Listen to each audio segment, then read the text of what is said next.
Hi! Welcome back to L square TCG. ఈరోజు ఒక మంచి రెసిపీ, అది ఉలవ కట్టు మాట. మనము ఈ ఉలవ కట్టుని ఉలవ పిండితో చేస్తాము. చాలా అంటే చాలా టేస్టీ, చాలా సింపుల్, ఇంకా చాలా హెల్దీ. అంటే ప్రోటీన్ రిచ్, అలాగే చాలా హెల్త్ బెనిఫిట్స్ ఉన్నాయన్నమాట. కిడ్నీ స్టోన్స్కి, హార్ట్ హెల్త్కి, ఇంకా ఒకటేంటి చాలా అంతకన్నా ఎక్కువగా టేస్టీ కూడా ఉంటుంది. ఇంకా వింటర్ సీజన్లో అయితే ఇది ఒక మంచి రెసిపీ మాట. ఎందుకంటే మనకి హార్స్ గ్రామ్ మన బాడీకి వేడిని కలిగిస్తుంది కాబట్టి మనం ఒక పూట తింటే సరిపోతుంది. అదే కోల్డ్ ప్లేసెస్లో ఉన్న వాళ్ళైతే చక్కగా ఇది వాళ్ళ వీక్లీ వన్స్ ట్వైస్ వాళ్ళ ఫుడ్లో యాడ్ చేసుకుంటే ఇంకా ఎక్సలెంట్ మాట.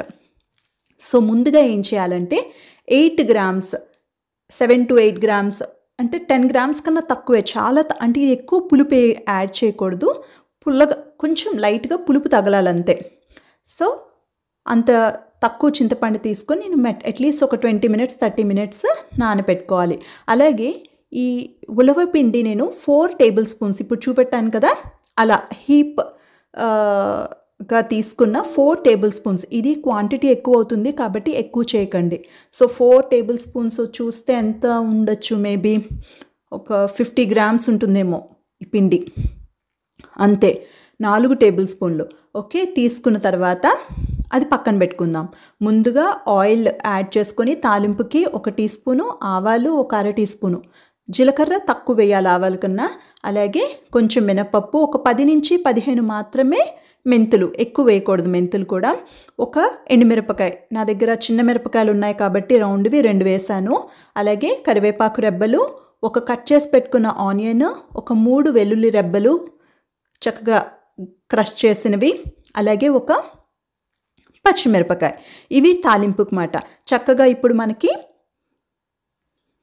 ఈ ఉల్లిపాయ వేగాలి. సేమ్ మనము ఏంటి బొంబాయి చట్నీ చేసుకుంటాం కదా, శనగపిండి చట్నీ, అలాగే మాట. సో ఇప్పుడు ఉల్లిపాయ మరీ ఎర్రగా వేగనవసరం లేదు. కొంచెం వేగిపోయిన తర్వాత నేను కూరకారం, నేను అన్ని వంటల్లోని ఆంధ్ర స్టైల్ కూరకారం పొడే వాడుతాను. సో 1 teaspoon ఆంధ్ర స్టైల్ కూరకారం పొడి, అలాగే ఒక 1/2 teaspoon సాల్ట్ వేసి 1 నిమిషం వేయించాలన్నమాట. వేయించిన తర్వాత చింతపండు పులుపు కూడా యాడ్ చేసుకోవాలి. ఒక 200 ml వాటర్లో చింతపండు పులుపు యాడ్ చేసుకొని అందులో ఈ కట్టుకు కావాల్సినంత ఉప్పు, నేనైతే 1 teaspoon యాడ్ చేశాను. ఈ లోప చింతపండు నీళ్లు బాగా మరగాలి. ఈ లోప ఏం చేద్దామంటే ఈ పిండిలో కూడా చక్కగా వాటర్ కలుపుకొని మనం శనగపిండి ఎలా కలుపుకుంటామో, సో బొంబాయి చట్నీకి ఎలా కలుపుకుంటామో శనగపిండి చట్నీకి అలా కలుపుకోవాలి. అయితే ఇక్కడ మనం తీసుకున్న ఈ ఉలవపిండి ఎలా తయారు చేస్తారంటే, ఫస్ట్ ఉలవల్ని చక్కగా డ్రై రోస్ట్ చేసి ఆ తర్వాత తిరగల్లో విసురుతారు. అప్పుడు మనకి పప్పు బద్దబద్దగా అవుతుంది కదా, అప్పుడు వాటిని చెరిగితే మనకి కొంచెం పొట్టు పోతుంది, కొంచెం పొట్టు పప్పుకే ఉంటుందన్నమాట. అప్పుడు పిండి మరికి వేస్తారు.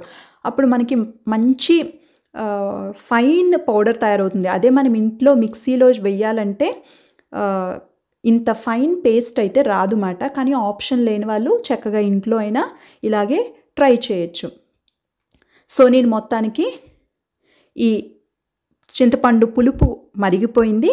ఇప్పుడు ఏం చేయాలంటే మనం కలిపి పెట్టుకున్న పిండి మనం శనగపిండి చట్నీకి ఎలా యాడ్ చేస్తామో సేమ్ అలాగే యాడ్ చేయాలి. మనం యాడ్ చేసినప్పుడు చాలా పల్చగా కనపడుతుంది. మొత్తం టోటల్ ఒక 350 ml వాటర్, 200 ml చింతపండు నీళ్ళు, ఇక్కడ 150 ml వేసి మనం చక్కగా లో ఫ్లేమ్లో 10 to 15 minutes ఉడికిస్తే మనకి చక్కగా బొంబాయి చట్నీ కన్సిస్టెన్సీకి వస్తుందన్నమాట. ఇదే ఇప్పుడు ఇలా ఉన్నప్పుడే మనము స్టవ్ ఆఫ్ చేసేసుకోవాలి 10 to 15 minutes. ఈ కన్సిస్టెన్సీ అనేది చాలా ఇంపార్టెంట్ మాట. మనకి చల్లారితే ఇంకొంచెం థిక్ అవుతుంది కాబట్టి ఇక్కడే మనం చాలా థిక్గా చేసుకోకూడదు, అప్పుడు బాగా ముద్దగా అయిపోతుంది మాట. ఇది పర్ఫెక్ట్ కన్సిస్టెన్సీ కట్టుకి. ఇది ప్లెయిన్ వైట్ రైస్తో చాలా చాలా బాగుంటుంది. అంటే plain rice, any plain boiled రైస్తో చాలా బాగుంటుంది అన్నమాట. ట్రై చేయండి. మనకి పక్కన కూరలు ఏమీ అవసరం లేదు. కావాలంటే ఏదైనా ఫ్రై, సబ్జీ లేకపోతే అప్పడంతో కూడా తిన్నా సరే ఎక్సలెంట్గా ఉంటుంది అన్నమాట. ఈ రెసిపీ నచ్చితే లైక్ చేయండి. Thank you.